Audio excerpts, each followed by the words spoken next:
Assalamu alaikum. Ji welcome to our course on front-end development using HTML5, CSS3 and JavaScript. हमारे इस lecture के अंदर सबसे पहले हम लोग पढ़ेंगे कि what is HTML. In fact, the outline of our course of our this lecture will be first of all हम लोग पढ़ेंगे what is World Wide Web, then what is HTML, the holistic picture of HTML around this whole development process, and third one is हम लोग अपनी development environment को establish करेंगे कि किस तरह हम लोगों ने कौन कौन से टूलिंग कौन कौन से चीज़ें हमने अपने पास इंस्टॉल करनी है, जिसके बाद हम लोग इस तरह इस चीज़ की डेवलपमेंट के कैपेबल होंगे. Next is the last point of our lecture will be creating our first web page कि हम लोग देखेंगे कि इन environment को यूज़ करके और जो concept अभी तक हमने पढ़ा है उसको उसकी अंडरस्टैंडिंग लेके हम लोग कैसे HTML का पेज डेवलप करेंगे. Okay, let's start. Okay, first of all we are going to have an overview of what is World Wide Web.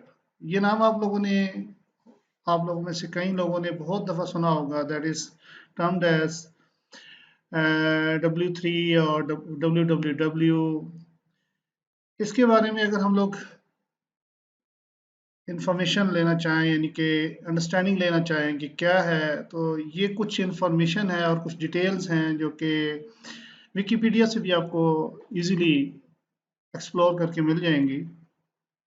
Number one is के this is an information space. Information and space. Information का मतलब ये है कि आपके पास कुछ data मौजूद होगा जो कि डिफरेंट सोर्सेज से आ सकता है. ठीक है, जैसे कि अभी मैंने अपनी पिक्चर के अंदर यहाँ पे शो किया है. दिस इज ओवर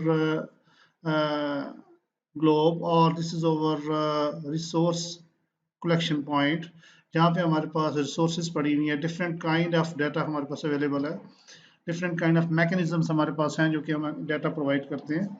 इस डाटे को जब भी कोई बंदा, let's say for example the training purposes के लिए जब इस डाटे को उठाया जाएगा तो ट्रेनर अपनी ट्रेनिंग करवा रहा होगा. This is the transformation of data into an information. Similarly अगर यहाँ से कुछ डाटा ऐसा कलेक्ट किया जाए जिसकी बेस के ऊपर ये बताया जा सके कि कौन सा बंदा क्या है, वो क्या कर रहा है, कौन कौन सी लैंग्वेजेस जानता है, उसकी नेशनैलिटी क्या है, थिंग्स लाइक दैट, जिसका हम कहेंगे कि हम प्रोफाइलिंग कर रहे हैं. This is a kind of information space. हमारे पास एक इंफॉर्मेशन स्पेस होनी चाहिए जिसके अंदर क्या कुछ मौजूद होगा. इसके अंदर हमारे पास क्या होंगे, डॉक्यूमेंट्स होंगे. Documents is a very generic word. Document से मुराद हमारे पास इस वक्त अगर मैं देखूं तो ये पावर पॉइंट की जो एक प्रेजेंटेशन है, दिस इज अ डॉक्यूमेंट. इसी तरह वर्ड के अंदर लिखा हुआ हमारा कोई भी रिपोर्ट होगी, कोई भी क्लाइंट के साथ जो निगोशिएशन होती है, मिनट्स ऑफ द मीटिंग्स होते हैं, they are also documents. Okay, and other web resources से मुराद क्या है? अदर वेब रिसोर्सेज से मुराद है कि हम लोग कहते हैं कि हमारे पास इमेजेस मौजूद हैं, हमारे पास स्टाइल शीट्स मौजूद हैं, हमारे पास कोई स्क्रिप्ट्स मौजूद हैं क्लाइंट साइड के जो हम एग्जीक्यूट करते हैं. These all are known as documents. इसका मतलब है कि अगर मैं इसको ऊपर से कलेक्ट करके नीचे आऊँ तो ऐसी इंफॉर्मेशन स्पेस जिसके अंदर डॉक्यूमेंट्स हों, कलेक्शन ऑफ वेब रिसोर्सेज मौजूद हों. ओके, यहाँ पे एक वर्ड यूज हुआ है वेब रिसोर्सेज. तो इसके इसलिए मैंने आप लोगों को HTML का डॉक्यूमेंट कहा, इसलिए मैंने आपको CSS कहा, इसलिए मैंने आपको इमेजेस के बारे में बताया और स्क्रिप्ट्स के बारे में बताया. इन सारी रिसोर्सेज को हम इस कोर्स के अंदर इन डिटेल देखेंगे और इससे वर्किंग करेंगे. नेक्स्ट क्या चीज़ है, थर्ड पॉइंट इसके बारे में कहा जाता है कि ये जितनी भी रिसोर्सेज हैं या जितनी भी डॉक्यूमेंट्स पड़े हैं, हर डॉक्यूमेंट का अपना एक आइडेंटिफाइड URL होगा, यूनिक URL होगा. यूनिक URL से मुराद क्या है कि इस डॉक्यूमेंट का जो नाम, इस डॉक्यूमेंट का जो एक्सेस पॉइंट होगा. एक्सेस पॉइंट से मुराद मैं ये ले सकता हूँ कि for example if I could open the notepad over there और मैं यहाँ पे ये कह दूँ कि मेरे पास मेरा एक सर्वर है. Let's say we have a google.com. Okay, you know it very well कि google.com HTTPS ये हमारे पास सर्वर है. I could say that ये हमारे पास वी कैन से दैट और वेब सर्वर। हम बाद में इस चीज़ पे डिटेल से बात करेंगे कि वेब सर्वर क्या होता है। फॉर द टाइम बीइंग आप इतना देख लें कि ये हमारे पास एक वेब सर्वर है। इस वेब सर्वर के ऊपर हमारे पास कोई डॉक्यूमेंट्स पड़े हुए हैं, जिसके डॉक्यूमेंट्स का जो पाथ है, जो डायरेक्टरी है, is that I can say that my document. Okay, ये डायरेक्टरी है जिसके अंदर हमारे पास अपने डॉक्यूमेंट्स पड़े हुए हैं। इस डायरेक्टरी के अंदर हमारे पास जो अपना डॉक्यूमेंट है, या जो ऑब्जेक्ट जिसको, या जो रिसोर्स जिसको हम देखना चाह रहे हैं, एग्जांपल के तौर पे if that is the picture dot png, तो इन सारों को अगर मैं कलेक्टिवली देखूं, इस पूरे पाथ को अगर मैं URL की फॉर्म में बनाऊं, तो it will be like this, then this, and then और picture.png। ये जो पूरा पाथ बना है, इस पूरे पाथ को हम लोग URL बोलते हैं, यूनिवर्सल रिसोर्स लोकेटर। और ये हर डॉक्यूमेंट का यूनिक होगा। फॉर एग्जांपल यहाँ पे ये पिक्चर पड़ी थी, ओके, इसी तरह मैं यहाँ पे कह देता हूँ कि मेरे पास कोई फाइल पड़ी है, फाइल डॉट डॉक। ये देखें कि पिक्चर एंड फाइल, इन दोनों का जो URL है 100% यूनिक है, और इससे ये आइडेंटिफाई होंगे। जब भी मैंने पिक्चर को एक्सेस करना है, तो I would say that picture dot png access करना है तो using this path, and similarly file dot doc. उसके बाद फिर बात आती है एग्जाम्पल के तौर पे, मैं कहता हूँ कि अब अगली बात इनमें ये आती है कि they can be interlinked by hyperlinks. Interlink by hyperlinks कहने का मतलब ये है कि ये जो फाइल डॉट डॉक एक्स है, इसके अंदर पिक्चर डॉट png यूज हो सकती है।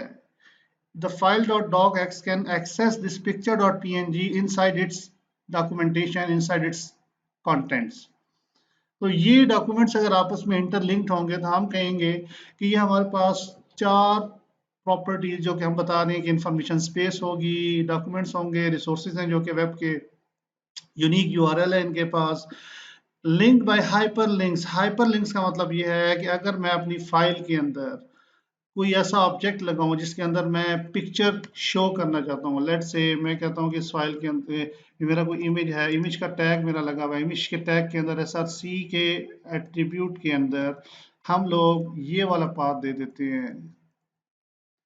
ओके, इट मींस कि ये डॉक्यूमेंट कहीं और एक्सेस हो रहा है inside the same web server.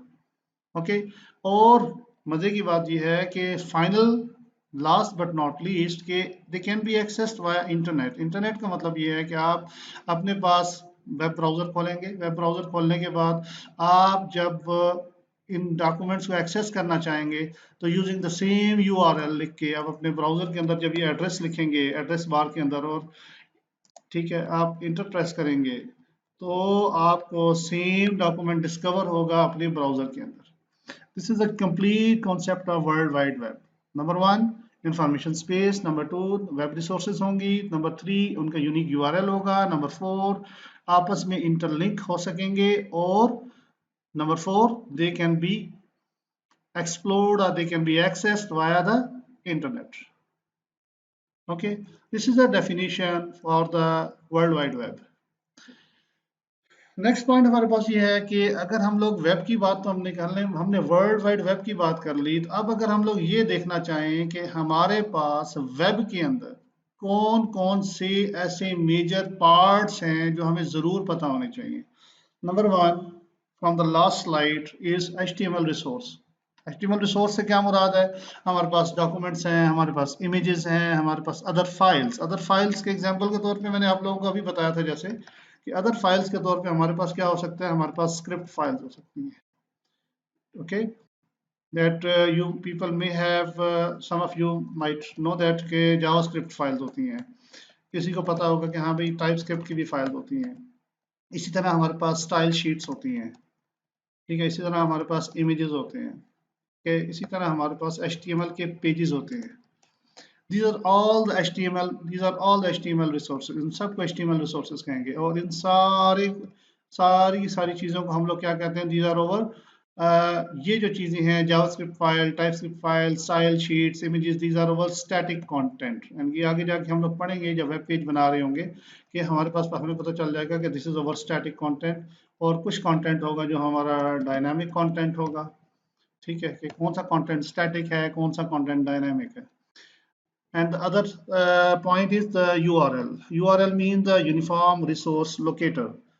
Again ये वही बात आ गई कि हमने जब भी अपने ऑब्जेक्ट को देखना है तो कैसे देखना है। ओके, HTTP का मतलब ये है कि हमारे पास hyper text transfer protocol, this is a very very important thing over there in the web, कि हमने जब भी वेब के ऊपर किसी चीज़ की या किसी भी ऑब्जेक्ट की, किसी भी रिसोर्स की एक्सेस करनी है, तो नेटवर्क के ऊपर डेफिनेटली सिस्टम जब तक आपका उस नेटवर्क से नहीं लगा होगा, अगर आप इंटरनेट से एक्सेस करना चाहते हैं तो आपको इंटरनेट की एक्सेस होनी चाहिए, आप उस इंटरनेट का पार्ट होना चाहिए आपके पीसी को। अगर आप उसका पार्ट हैं तो आप एक कैपेबल हैं कि उस डिफाइंड प्रोटोकॉल, एक वर्ड में यूज करूंगा protocol, protocol is a mechanism जिसके थ्रू इंफॉर्मेशन एक्सचेंज की जाती है।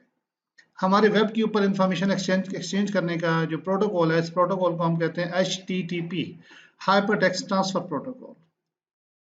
इस प्रोटोकॉल के बगैर आप अपने वेब के ऊपर किसी भी किस्म की ट्रांसफॉर्मेशन नहीं कर सकते without this protocol. Okay, next one, ये काम कैसे करता है? इसके काम करने के तरीके को देखने के लिए हम लोग एक चीज नोट करते हैं कि देखिए हमारे पास ये एक बिल्कुल बॉटम है और एक बिल्कुल टॉप है। बॉटम पे हमने क्या रखा हुआ है? बॉटम पे हमारे पास क्या पड़ा हुआ है? एक वेब सर्वर पड़ा हुआ है। ये एक वेब सर्वर है और वेब सर्वर हमारा वेब पे पड़ा हुआ है कहीं पे, और इसके अंदर हमारे पास collection of documents and resources पड़ी हुई है। For example http://server.com, this is the address of server, /document1.html। अगर आपने इस डॉक्यूमेंट को एक्सेस करना है, this is the URL of this document. Okay, होता क्या है कि ये हमारे पास एक सर्वर है और दूसरी साइड में हमारे पास क्या है? क्लाइंट्स।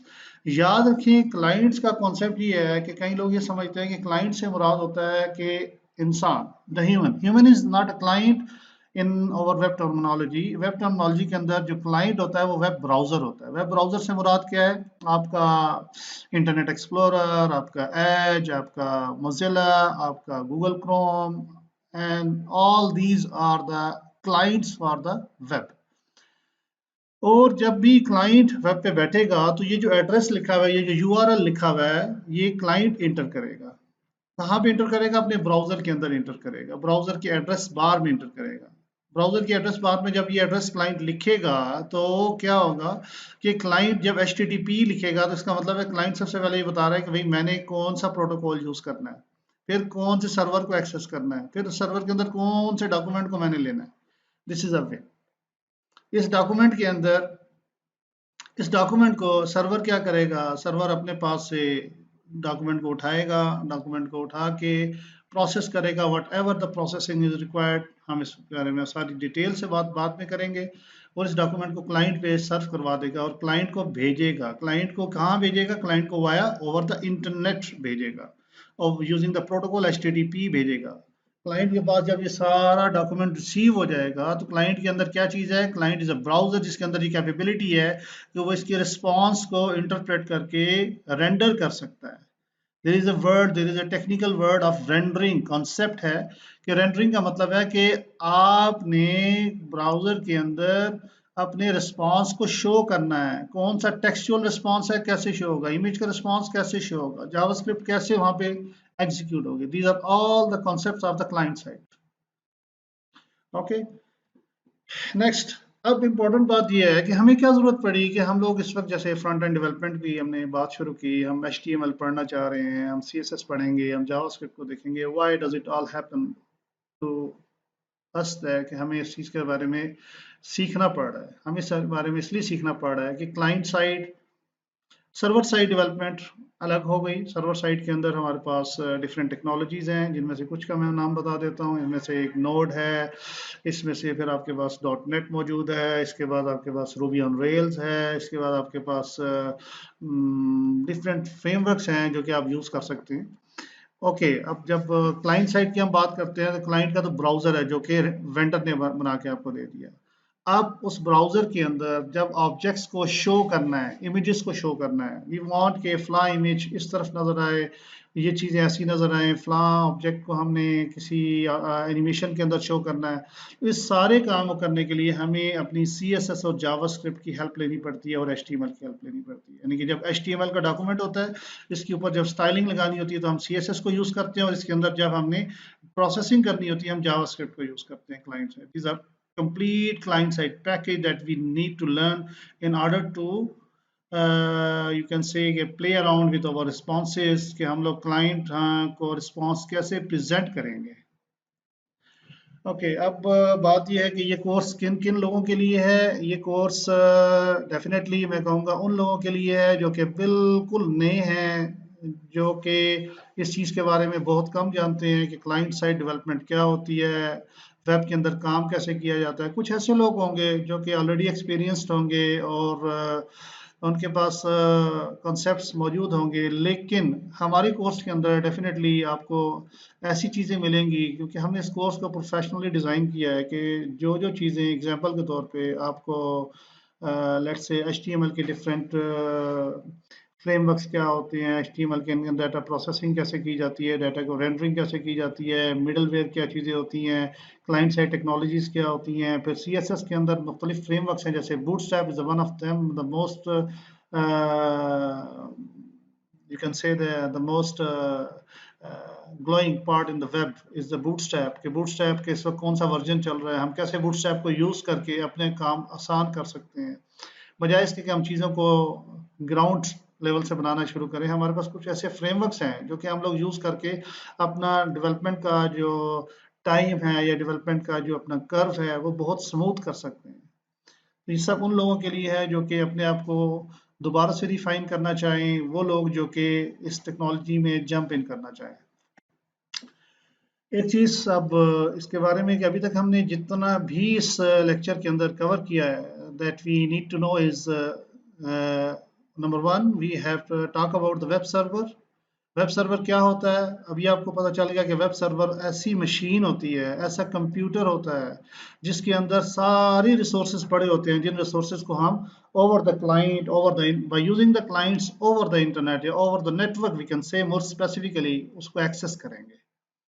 ठीक है, उसके बाद फिर जब भी हमने एक्सेस करना होगा तो एक्सेस की बात आती है, तो यहाँ पर अब सबसे बड़ी बात आती है नेटवर्क की। जब हम नेटवर्क की बात करते हैं तो हमने क्या देखना है, विच प्रोटोकॉल, दैट इज HTTP। हमारे केस में HTTP है, हम आगे चल के इस चीज़ के बारे में पढ़ेंगे काफ़ी आगे जाके कि हमारे पास HTTPS भी एक चीज़ होती है, लेकिन मेनली आपने अपने जहन में रखना है कि that is HTTP, hyper text transfer protocol. Transfer protocol हमारे पास आ गया, हमारे पास वेब सर्वर आ गया, फिर हमारे पास यूनिक URLs आ गए, यूनिक एंड पॉइंट्स आ गए जिनके थ्रू हम लोग डाटा एक्सेस करेंगे, अपनी रिसोर्सेज को एक्सेस करेंगे वेब सर्वर के, वेब सर्वर से using the web clients like web browser. And the last is the web browser to view the documents and the user resources.